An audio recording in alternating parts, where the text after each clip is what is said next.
tal, chicos? Mi nombre es Jacqueline Sarria. Vamos a ver el capítulo número 2 del curso de biología. Como habíamos mencionado, chicos, la semana número 2 abarca todo lo que es virus y bacterias. Los virus, sabemos por teoría que son considerados seres inertes. Los virus no tienen vida propia, debido a sus características, ya que son metabólicamente inertes. Se replican, no se reproducen, tienen un solo tipo de ácido nucleico, DNA o RNA, y son parásitos intracelulares obligatorios. Con respecto a que son metabólicamente inertes, recuerden, nosotros tenemos una de las características más resaltantes de los seres vivos, es que poseemos metabolismo. La semana pasada habíamos visto esta característica y la describimos. El metabolismo se da en realidad gracias a la presencia de las enzimas. Los virus tienen o no tienen enzimas. ¿Sí? Ese es el punto. Los virus usualmente no tienen enzimas. Sin embargo, hay un grupo de virus, sobre todo los envueltos, que ellos sí tienen enzimas, pero no enzimas activadas. Las enzimas que tienen estos virus son enzimas que se encuentran dormidas. ¿Sí? Son enzimas metabólicamente inactivas. Estas enzimas se activan estratégicamente cuando ingresan a su víctima, cuando ingresan al hospedero, ¿sí? Como por ejemplo el VIH, que lo veremos más adelante. Recuerden que ellos no se reproducen, ellos se replican, es diferente. Ellos sacan clones o copias de sí mismos. Entonces, debido a estas características, y obviamente les faltan muchas otras características, debido a ello es que los virus son considerados todavía seres inertes. Los virus tienen importancia biológica, ya que ellos son parásitos metabólicos, ¿no? Intracelulares obligatorios, no lo olvidemos. Ellos producen enfermedades, sí, es un parásito metabólico, son infecciosos, producen infección, pero también son utilizados como una herramienta biotecnológica. Vamos a ver más adelante la estructura viral y cómo es que se utiliza como una herramienta para biotecnología. Recordemos que el área de biotecnología es parte de la ingeniería genética. Los virus, chicos, en realidad se han utilizado, por ejemplo, para hacer transgénicos. ¿Sí? Lo veremos más adelante. Ustedes tienen en su separata esta imagen, un virión. Podemos ver de adentro hacia afuera el ácido nucleico, ¿sí? Toda esta estructura. Y sabemos que el ácido nucleico será o ADN o ARN, ¿no? En teoría nunca ambos. ¿Por qué nunca ambos? Porque recuerden que el ADN cuando pasa a ARN requiere de una enzima, ¿sí? Y esto indicaría que tiene metabolismo. Y en teoría no es así, ¿sí? La cápside es esta estructura que le brinda la forma, y la cápside nosotros lo vemos aquí de esta manera, pero en realidad son un montón de bolitas muy pequeñitas, estructuras globulares, y en realidad estas estructuras globulares son proteínas llamadas capsómeros, ¿verdad? No te olvides, son proteínas, tienen naturaleza proteica. Y la membrana lipídica, chicos, esto de aquí, lo que estamos viendo, es conocido como un virus envuelto. La membrana lipídica, aquí estamos hablando de lípidos, eso quiere decir, o querría decir que el virus tiene la capacidad de sintetizar lípidos, y eso no es correcto. Por ende, se puede deducir que esta membrana lipídica no es producida por el virus. Él no lo ha hecho, no le corresponde. En otras palabras, es una membrana robada, ¿sí? Como por ejemplo lo que ocurre en el VIH, ¿sí? Un virus simple, por ejemplo, ¿no? Un virus simple, un virus totalmente simple, sería nada más que el ácido nucleico y la cápside, nada más. O sea que usualmente un virus es ácido nucleico más proteína. La estructura viral que vemos en pantalla es totalmente diferente a un virus simple, ¿verdad? Un virus simple sería, por ejemplo, solamente la cabeza del bacteriófago. ¿Sí? Solamente la cabeza, ¿no? Si quitamos cuerpo, si quitamos el cuerpo, solamente la cabeza, esto sería un virus simple. ¿Por qué? Porque estamos viendo la cápside y el ácido nucleico, nada más. Pero no es así, ¿verdad? Lo que nosotros tenemos, toda esta estructura viral, es un bacteriófago, conocido también, clasificado como un virus complejo. Al bacteriófago usualmente también lo llaman fago, ¿sí? Virus complejo dada toda la estructura que posee este virus. Vemos la cabeza formada por proteínas ácido nucleico, la vaina contráctil o la vaina retráctil y estas fibras proteicas que son como una especie de patitas. Sí, conocida toda esta estructura como la cola. Chicos, por si acaso, la vaina contráctil, las fibras proteicas, toda esta estructura es proteína. ¿Sí? Toda esta estructura viral, la cápside obviamente también es proteína. ¿Sí? En pantalla vemos la estructura del VIH, del virus de inmunodeficiencia humana. Vemos este gráfico ya a mayor detalle, ¿verdad? Pero en realidad esto es muy simple. En el interior vemos el ácido nucleico, ¿sí? En el interior el ácido nucleico. Vemos la presencia de la matriz proteica, ¿sí? Que es lo análogo a la cápside, ¿verdad?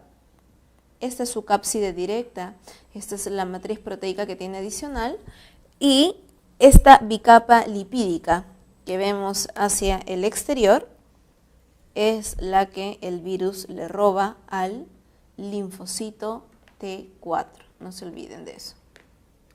Lo que le roba al linfocito TCD4.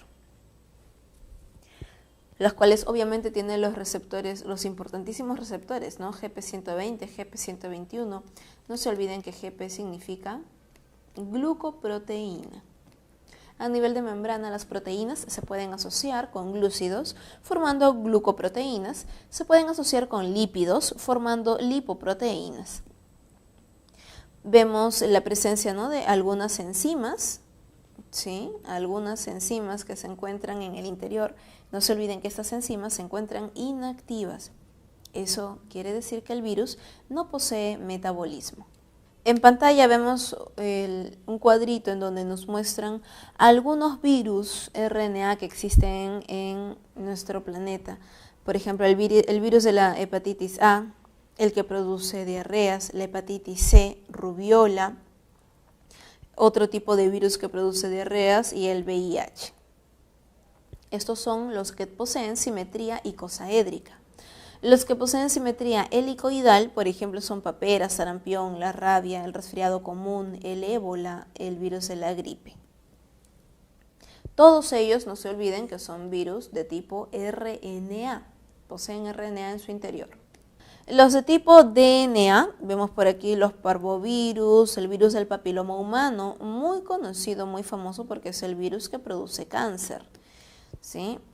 Vemos el que produce otro tipo de infecciones respiratorias, la hepatitis B, el famoso y popular herpes, ¿no?, que se contagia tan solo a través de un beso o de la saliva, si es que compartes la cuchara o bebes del mismo vaso que otra persona, ¿no? Y el virus de la viruela. Chicos, aquí una pequeña observación. Observamos aquí hepatitis B y por aquí observamos la hepatitis A y la hepatitis C. Ojo con ello, ¿sí? La hepatitis A y la hepatitis C son virus de tipo RNA, mientras que la hepatitis B es de virus de tipo DNA.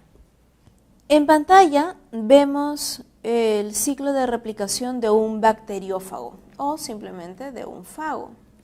ese virus complejo que lo habíamos visto tal como lo vemos aquí en pantalla pequeñito, el fago, su nombre lo dice, va a atacar a bacterias, ¿sí? Los bacteriófagos se caracterizan por ello. Los virus que atacan a bacterias no atacan a las células humanas, ¿sí? No deberían de. Si tenemos un virus que ataca a bacterias, es específico del reino Monera, ¿sí? Pero hay otros virus, por ejemplo, que atacan al humano. Hay otros que atacan al humano y ciertos animales. Hay otros virus que atacan solo a plantas, ¿no? Pero tengamos en cuenta que cuando ataca al humano y animales estamos hablando del mismo reino, ¿no? Del reino Animalia. Hay otros virus que atacan solamente a plantas, el reino Plantae. Hay otros virus que atacan solamente a protozoarios. Hay otros virus que atacan solamente a hongos. Como acabamos de mencionar prácticamente a los 5 reinos, ¿verdad? El reino Monera, el reino Animalia, el reino Plantae, el reino Protista y el reino Fungi, ¿sí? Los virus suelen ser específicos. Un virus que tenga la capacidad de atacar a un humano, de atacar una planta, de atacar un hongo, eso sería una monstruosidad, porque sería un virus con la capacidad de atacar a diferentes reinos, y eso sí sería muy peligroso.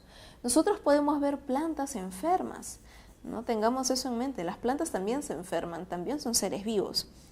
Si una planta se enferma y nosotros nos acercamos a ese árbol y estamos bajo su sombra, por ejemplo, ¿te imaginas que la enfermedad de una planta nos pueda dar a nosotros los humanos? No, ¿verdad? Y es que, recuerden, suelen ser específicos. Muy bien, explicado ello entonces, ahora vamos a ver cómo es el ciclo de replicación de un bacteriófago. En la primera etapa, conocido como la adsorción o fijación. Adsorción viene de adherencia. La primera etapa también es conocida como la etapa de reconocimiento, ya que obviamente el bacteriófago sabe identificar, ¿no?, cuando es una bacteria. En la segunda etapa viene el proceso de la inyección del material genético. ¿Recuerdan la vaina contráctil que está en su cuerpo? Justamente se contrae para poder lograr la inyección del DNA viral. Este DNA, que lo vamos a ver aquí en verdecito, este DNA en realidad se va a acoplar al DNA bacteriano. Y estando dentro del DNA bacteriano va a empezar a multiplicarse. Imaginemos que por aquí tenemos a la bacteria. Sabemos que la bacteria es una célula procarionte, no posee núcleo.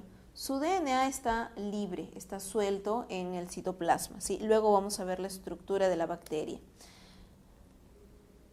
Cuando el DNA viral ingresa, cuando es inyectado, este DNA sabe a dónde ir. Llega hasta el DNA de la bacteria y se acopla a él, se vuelve parte de. Y ustedes tal vez se están preguntando, oigan, pero la bacteria es un ser vivo. La bacteria tiene vida, ¿sí? Entonces, como ser vivo también tiene irritabilidad y coordinación. ¿Es que no se da cuenta cuando hay un bacteriófago que le está inyectando algo? Pues no. El bacteriófago es extremadamente pequeño. El dibujo que nosotros vemos aquí es simplemente un gráfico, ¿no? El virus es muy, muy pequeñito, prácticamente indetectable. Cuando el DNA viral se vuelve parte del DNA bacteriano, aquí la bacteria no se da ni cuenta de lo que ocurre. Pero como nosotros bien sabemos, lo que el virus quiere es utilizar las enzimas bacterianas, porque la bacteria sí tiene metabolismo propio, es un ser vivo. Cuando las enzimas de la bacteria empiezan a duplicar el DNA, ahí es cuando el DNA viral también empieza a copiarse y salen un montón de copias.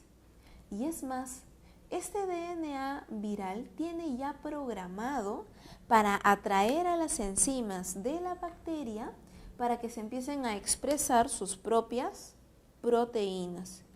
De esa manera se empiezan a sintetizar las cápsides, así como lo vemos por aquí, se empiezan a sintetizar las cápsides, las vainas contráctiles, las partes del cuerpo, se empiezan a sintetizar los apéndices, que son como sus patitas, se empiezan a sintetizar todas las estructuras, ¿sí? Síntesis de cubiertas proteicas, encapsulación del material genético viral.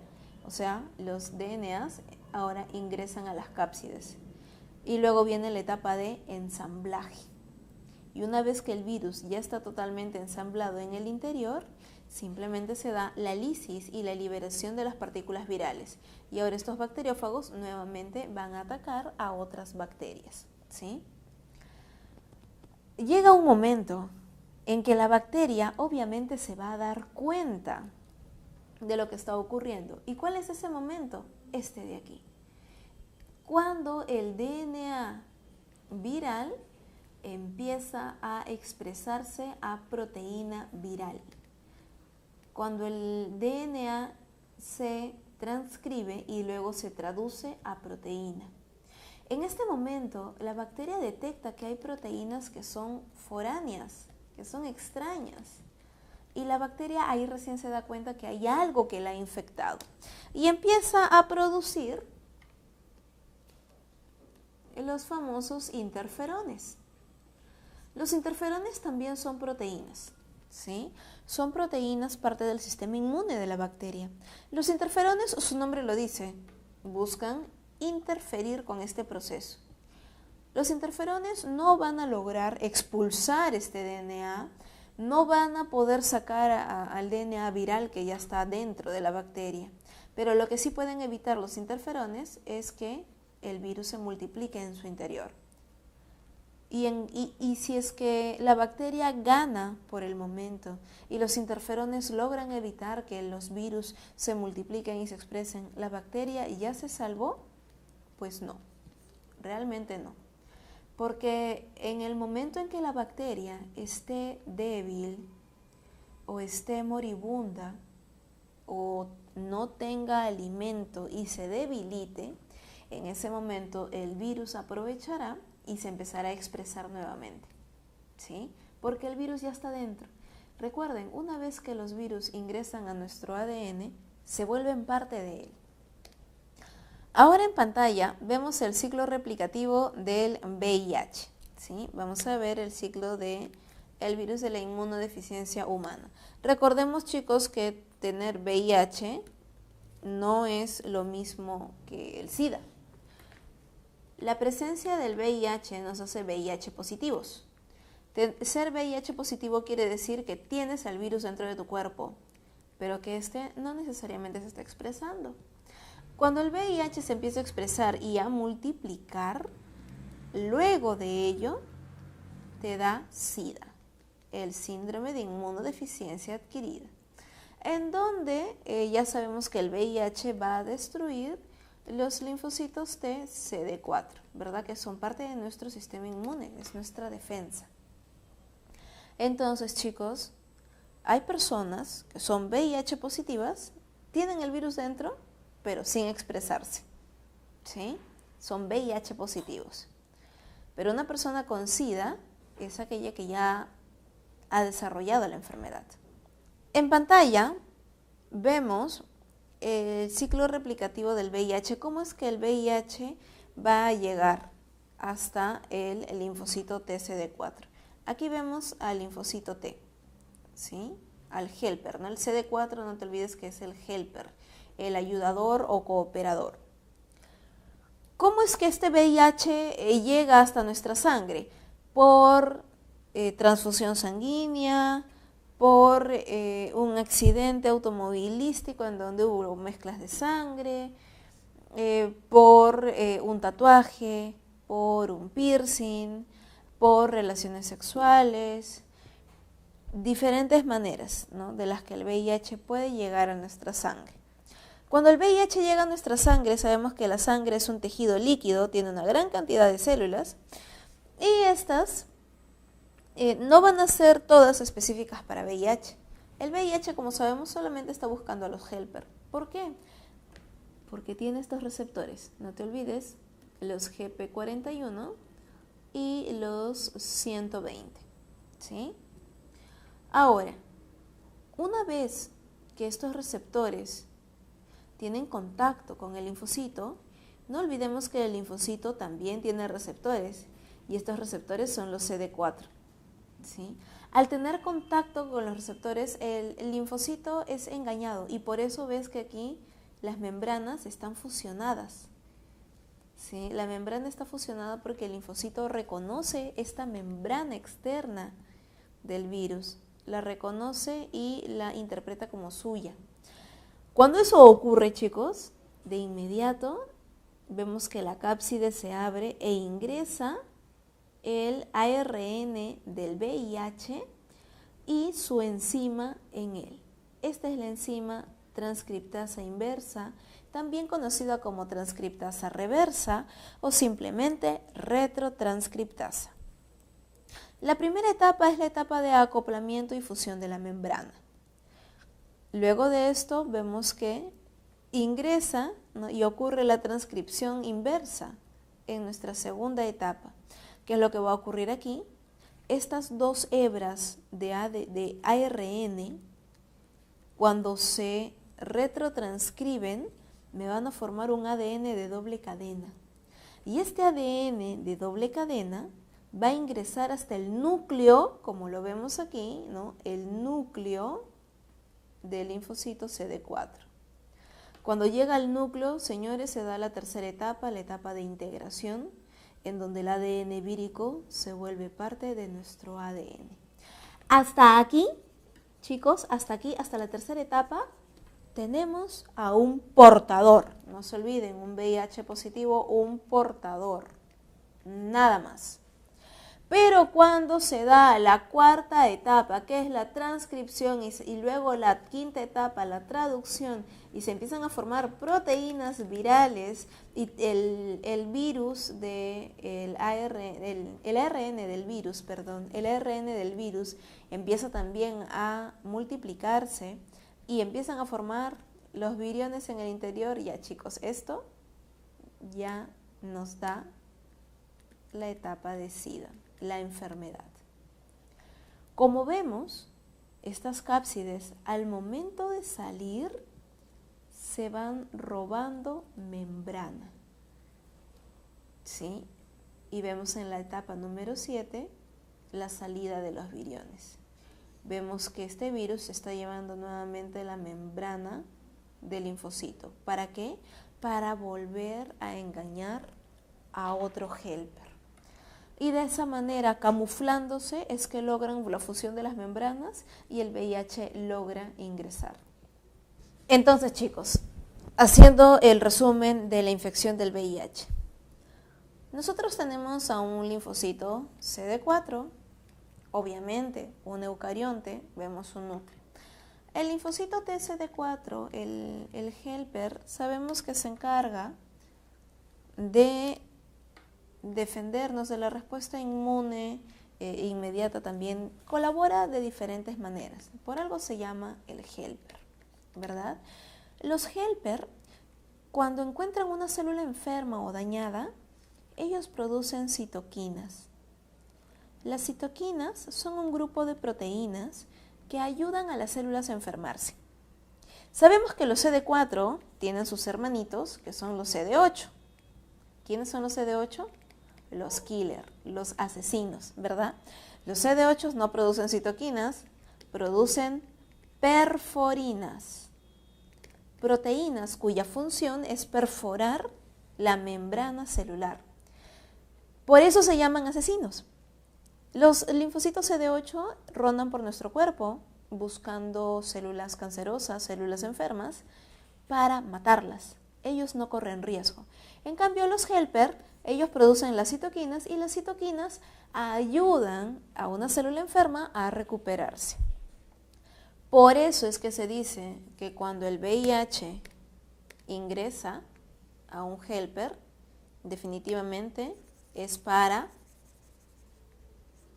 llevarnos hacia un estado en donde nuestro sistema inmune no puede hacer nada por nosotros, no puede defendernos. Muy bien, chicos, entonces tenemos por aquí a el VIH, ¿verdad? En el interior están sus dos RNAs y no te olvides de la enzima. La enzima aquí se encuentra dormidita, ¿sí? Está dormida. Es una enzima inactiva.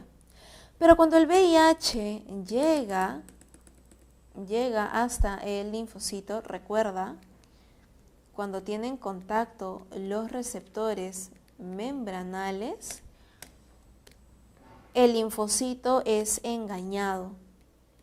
Y como es engañado, las membranas se van a fusionar. Hay una etapa de reconocimiento. ¿Y cómo es que se van a reconocer las células? A través de los receptores. Los receptores son proteínas que se encuentran a través de la membrana. Estas proteínas, por ejemplo, pueden tener esta forma y el receptor del VIH tiene esta forma, de tal manera que encajan. Y al momento de encajar, aquí a esta etapa se le llama reconocimiento. ¿Sí?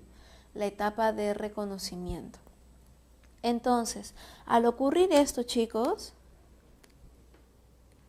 se abre el RNA, ingresa al citoplasma del linfocito, no se olviden eso, al citoplasma, y las enzimas automáticamente se van a activar. ¿Y qué las activa? Proteínas que se encuentran en el citoplasma del linfocito. O sea que hay un proceso ya coevolutivo, ¿sí? Han evolucionado de esa manera. Por eso es que son tan específicos, ¿sí? Al activarse la enzima, este RNA lo van a convertir en DNA. Por eso se llama retrotranscripción. Estas dos hebras de RNA, por aquí se convierte una en DNA y la otra es su complemento. Y ahora, este DNA, así con esta forma, chicos, es muy similar al DNA humano, ¿verdad? Y efectivamente, el DNA humano se encuentra en el interior del núcleo. Este DNA viral ahora viajará hacia el interior del núcleo para acoplarse y se vuelve parte de nuestro ADN. Como les había mencionado, chicos, hasta aquí tenemos a un portador.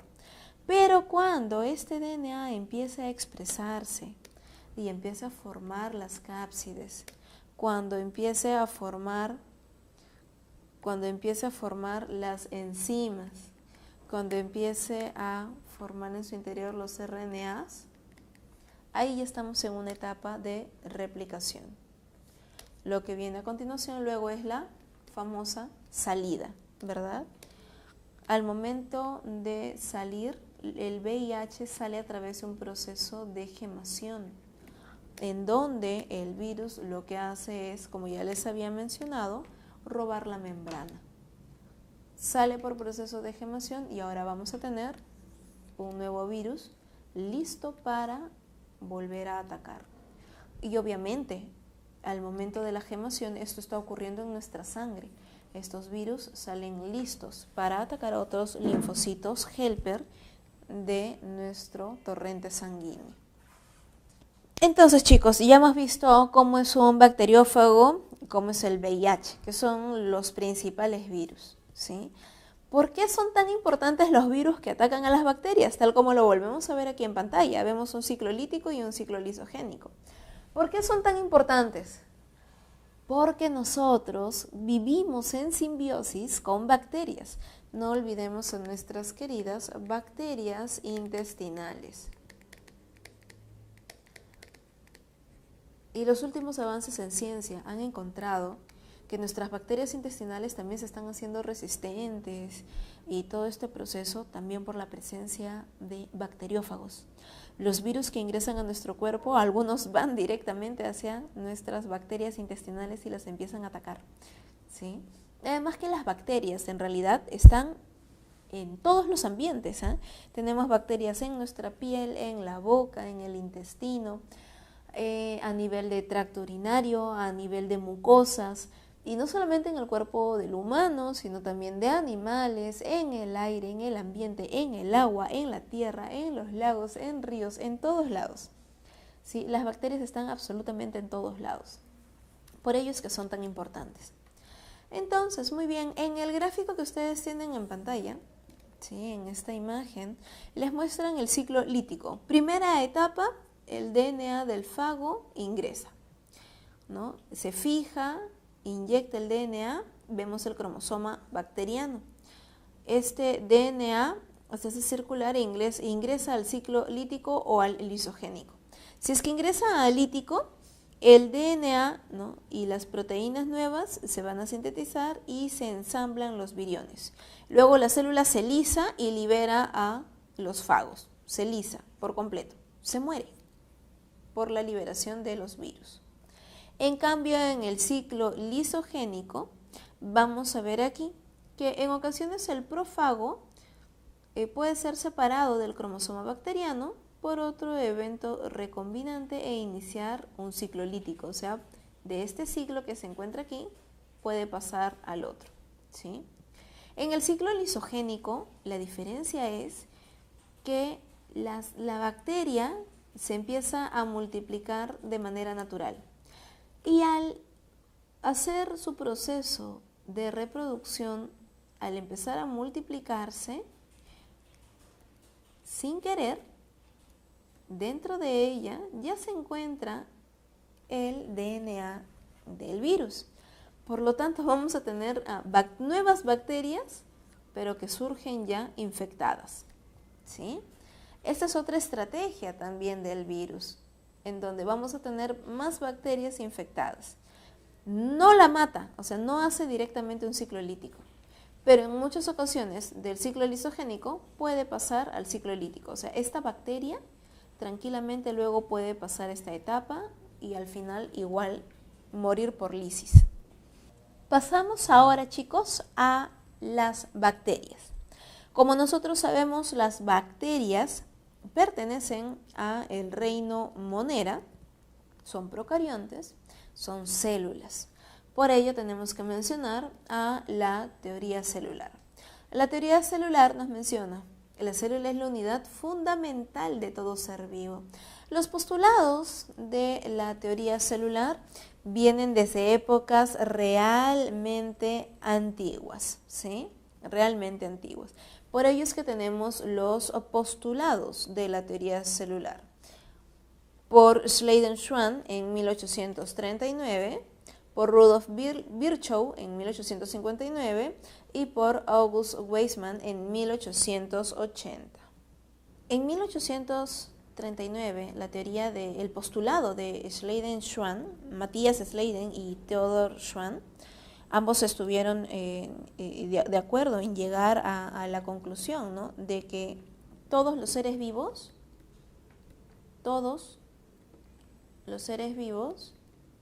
están compuestos por células. En aquel entonces, plantas y animales, ¿no? De esta manera, ya en 1859, Rudolf Virchow, él es quien nos presenta su postulado omnis cellula e cellula, ¿verdad? En donde quiere decir que toda célula proviene de un antecesor, ¿no? Toda célula proviene de otra célula, ¿sí? Y por último, ya aproximadamente en 1880, August Weismann, ¿no?, amplía la teoría y menciona lo lleva a un proceso más evolutivo, ¿no? Este es un postulado en donde nos indica que si bien toda célula viene de otra célula, ¿no?, las células actuales han surgido de un ancestro, de una célula primitiva, de una célula que le da origen a las demás. Sí, estos son los tres principales postulados porque tenemos muchos otros, ¿verdad? Tenemos los de Hooke, de Leeuwenhoek y demás. Una gran cantidad de científicos que han hecho grandes aportes.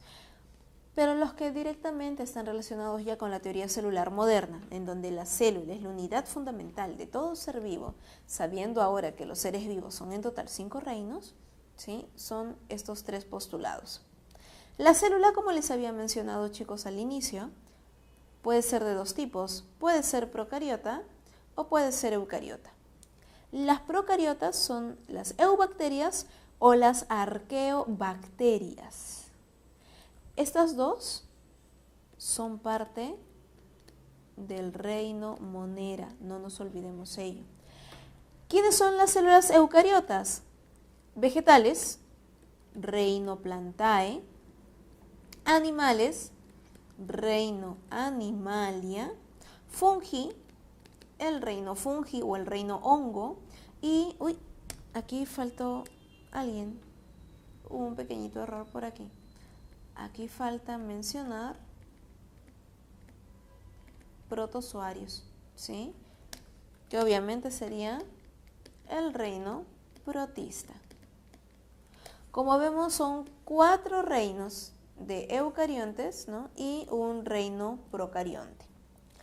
Con respecto a las arqueas, vamos a mencionarlas. Las arqueas, también conocidas como arqueobacterias, ellas son las bacterias, los seres vivos más primitivos de este planeta, conocidas como las metanógenas, halófilas y las termoacidófilas.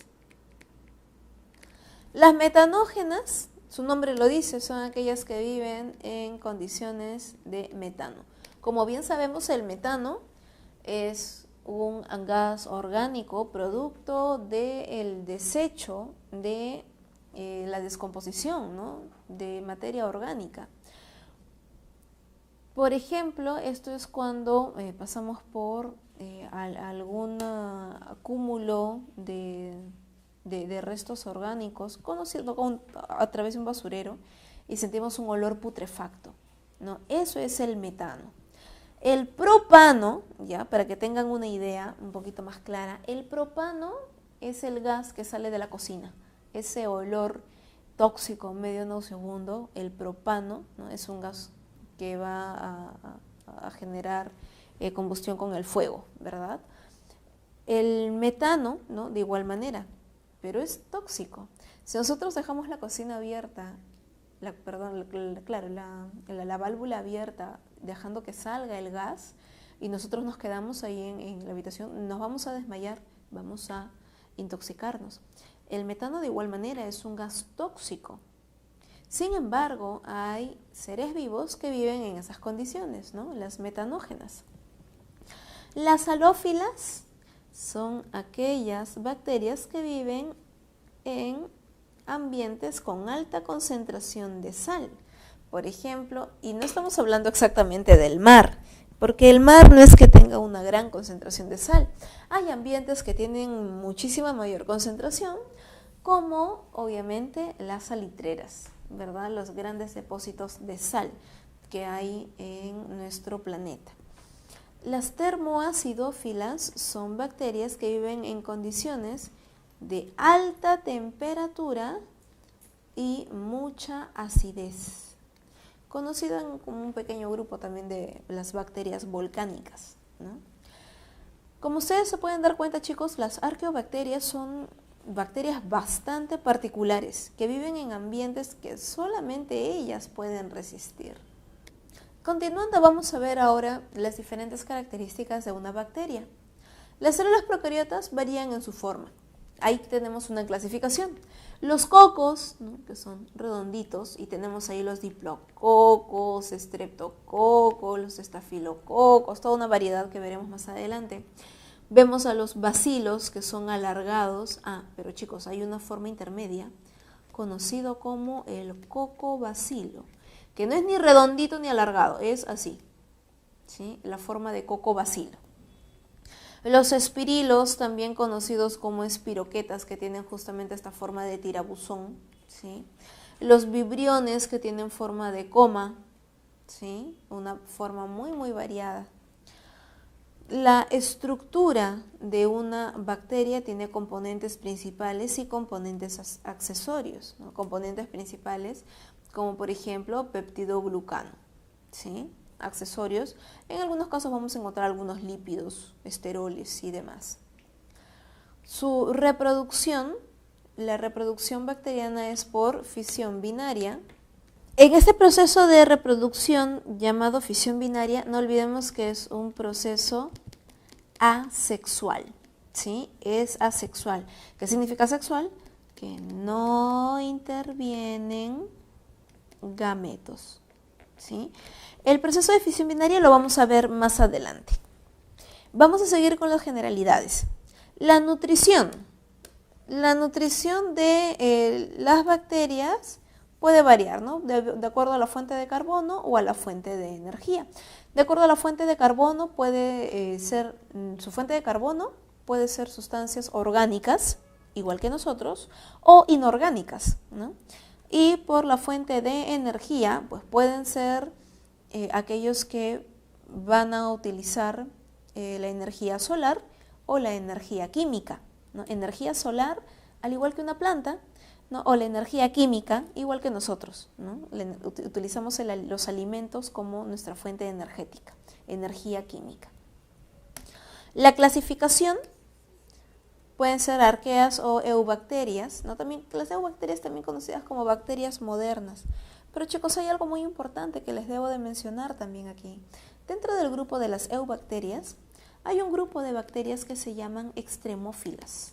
Las llaman de esa manera porque viven en ambientes extremos, obviamente. ¿A qué me refiero con esto? Que son bacterias que pueden habitar, pueden crecer en ácido clorhídrico, en ácido sulfúrico, ¿no? Y no son arqueas, ¿ah? Ojo ahí, tengan cuidado. La diferencia, además del nombre y de los ambientes, es que la composición de la pared celular bacteriana es totalmente diferente de una arquea que de una eubacteria. Tengamos eso en cuenta, ¿sí? Y por último, chicos, como les había mencionado, la importancia de las bacterias. Las bacterias son cosmopolitas, están en todos los ambientes. En todos los ambientes, sumamente necesarias. Si las bacterias desaparecieran, desaparecería la vida también en nuestro planeta. Como les había mencionado, chicos, en el gráfico, ¿no? La diferente forma que puedan tener, vemos los cocos, ¿no? Diprococo, estafilococo, los estreptococos, sarcinas y tétradas, ¿no? En el grupo de los bacilos tenemos al cocobacilo que les había mencionado, bacilo, diplobacilo, estreptobacilo.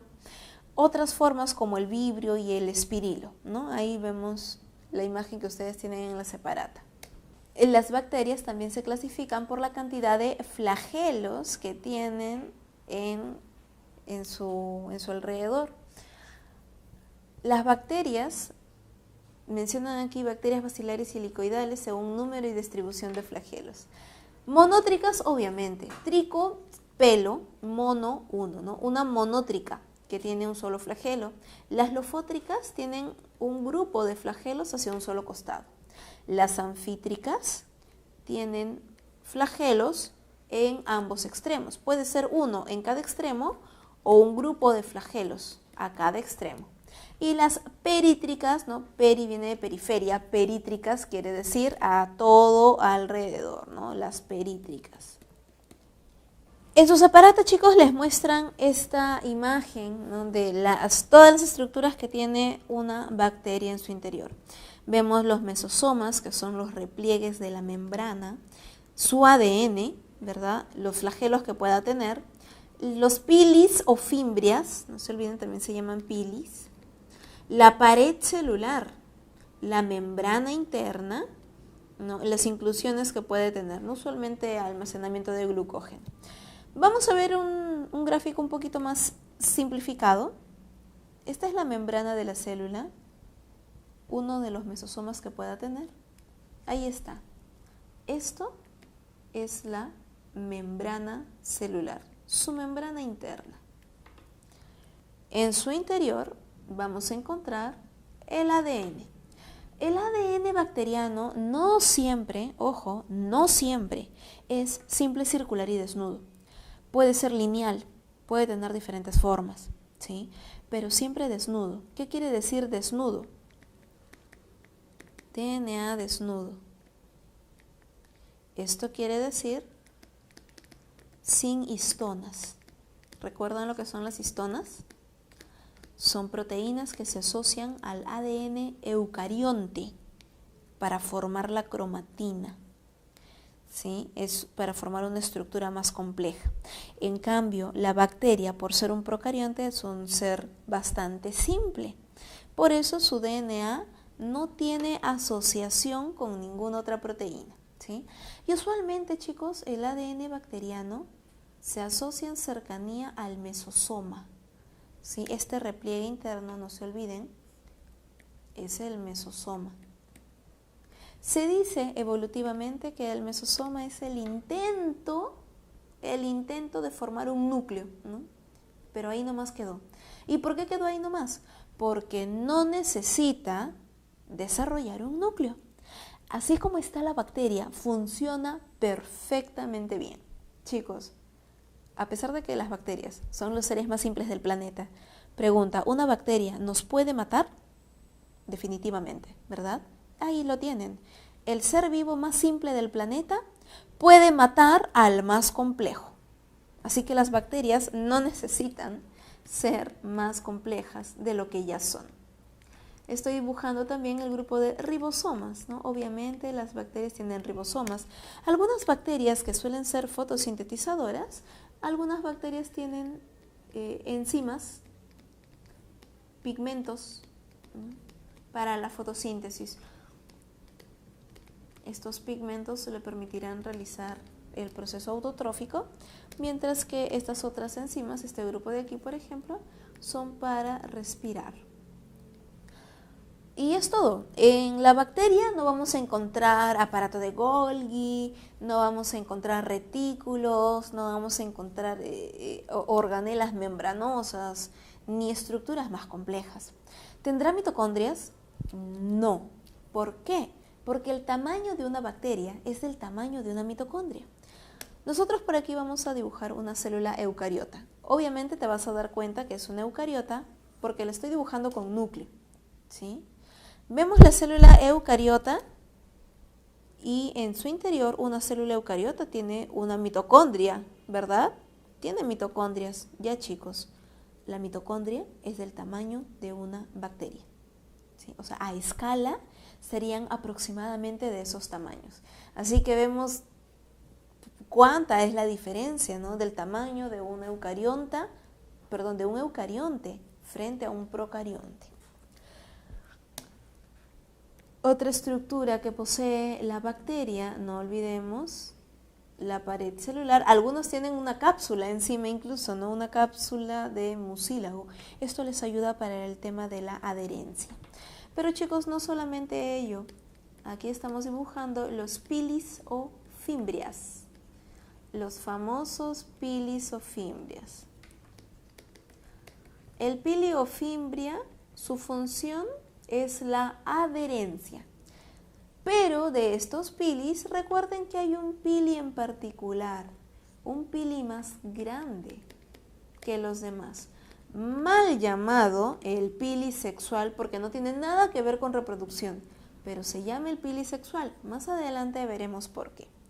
Bueno chicos, y obviamente puede tener los flagelos que la evolución le haya dado a la bacteria, ¿verdad? Esas son las estructuras, todo esto es lo que posee la bacteria.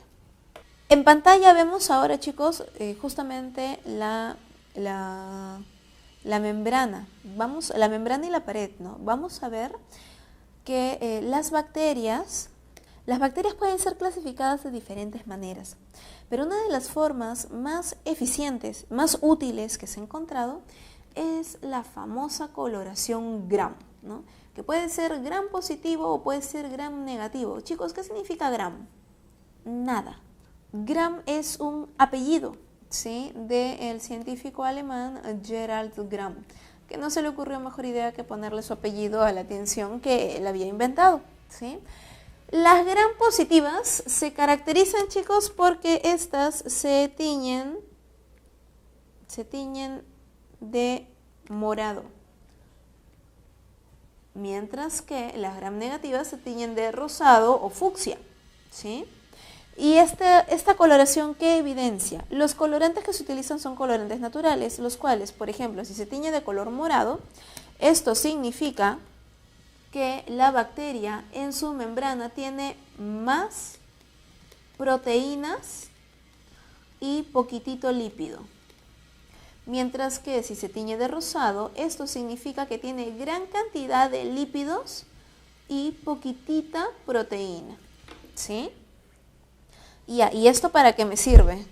Es que, chicos, poder identificar rápidamente una gram positiva de una gram negativa es muy útil, porque usualmente las gram negativas son las más peligrosas, son las más patógenas, ¿sí? Por si acaso. Además que la coloración gram es una coloración sumamente rápida, fácil y de muy bajo costo. Es una de las primeras identificaciones que se hacen cuando se tiene una bacteria nueva. Ahora sí, en pantalla, el dibujo que ustedes les han puesto, ¿no? Vemos por aquí una membrana y miren las capas de peptidoglucano. O sea, una capa muy gruesa de peptidoglucano. Mientras que por aquí, hacia el otro lado, vemos, miren la cantidad de membrana lipídica y miren la cantidad de esta membranita de proteínas. Obviamente, esto es una gram negativa y esto de aquí una gram positiva, ¿sí? Químicamente, esta es la diferencia de estas dos membranas, ¿sí?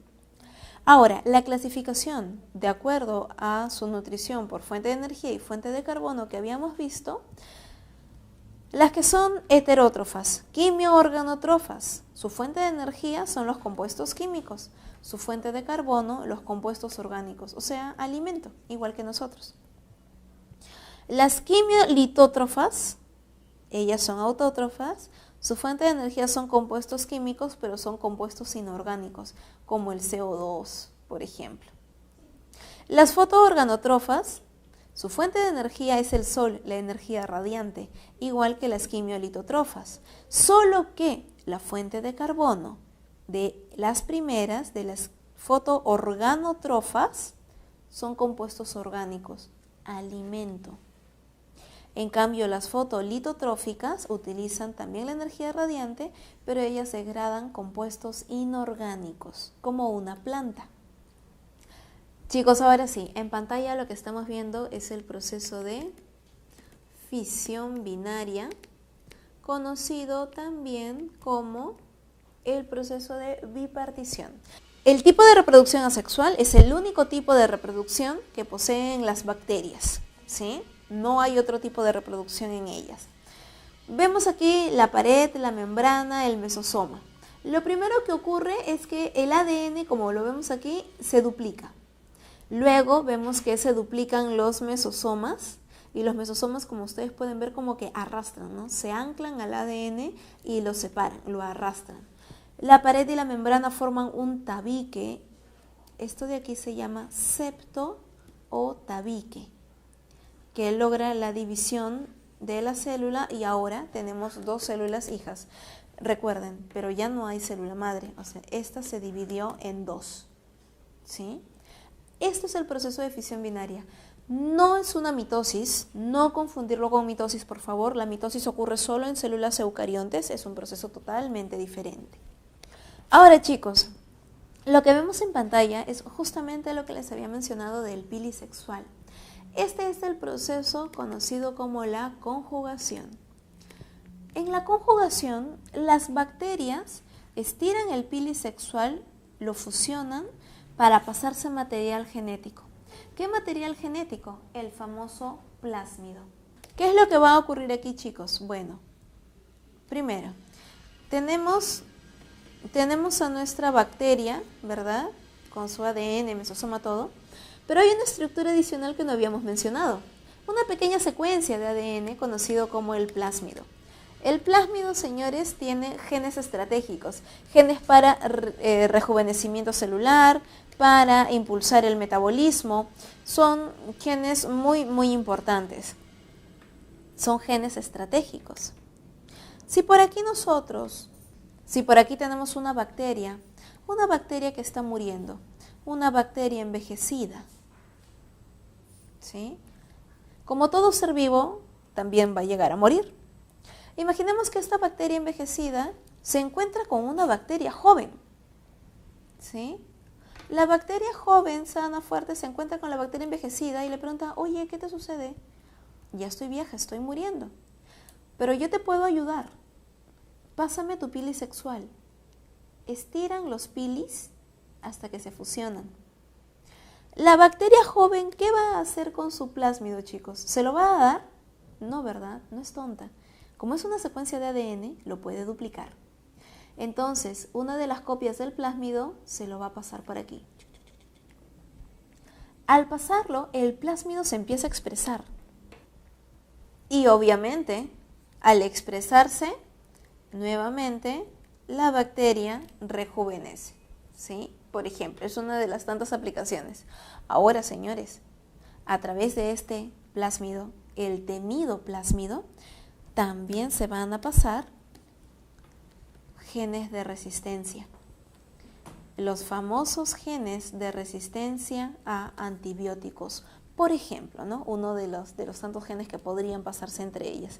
Eso es lo que estamos viendo aquí en pantalla. En la número 1 vemos la unión de los pilis sexuales, el plásmido pasa, se forma un puente conjugativo, ¿no? De la fusión de los pilis sexuales.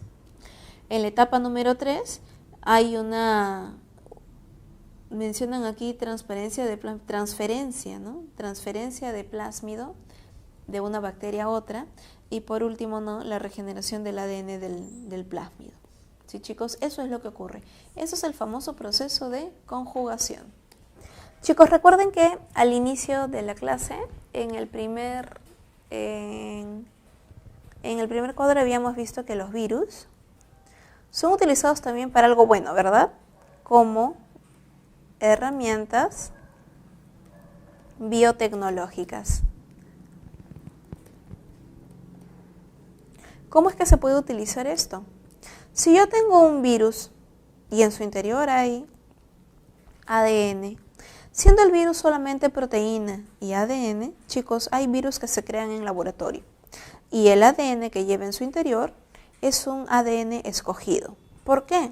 Justamente como el virus puede atacar a una bacteria o a una célula eucarionte, si yo quisiera que esta bacteria tenga algún gen para la producción, por ejemplo, de insulina humana, lo que se va a hacer es, a este virus se le pone los genes de la insulina humana, este bacteriófago ataca a la bacteria y le insertaría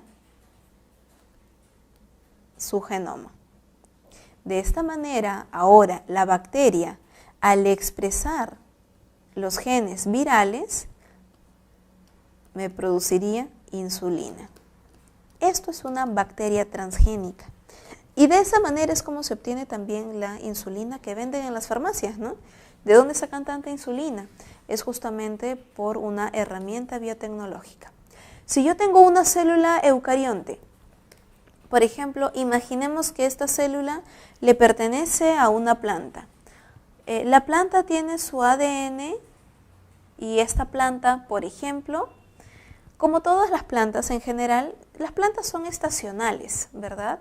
Ellas están floreciendo, por ejemplo, en primavera, otras en otoño, otras en invierno, ¿verdad? Imaginemos que es la célula de esta planta, ella crece solamente en verano y primavera, ¿sí? Debido al frío. Pero ustedes saben que hay seres vivos que tienen genes que son resistentes al frío. Ahora a mi virus le voy a poner genes de resistencia al frío. Y ahora mando este virus que infecte a esta célula y lo que va a hacer el virus obviamente es insertar su genoma. El genoma llega hasta el núcleo, se inserta en el ADN de la planta y ahora tenemos una planta con genes de resistencia al frío. De igual manera, estos genes pueden ser genes de resistencia a plagas, de resistencia a sequías. De esta manera, señores, se obtienen las plantas transgénicas, ¿sí? Utilizando a virus como herramientas biotecnológicas.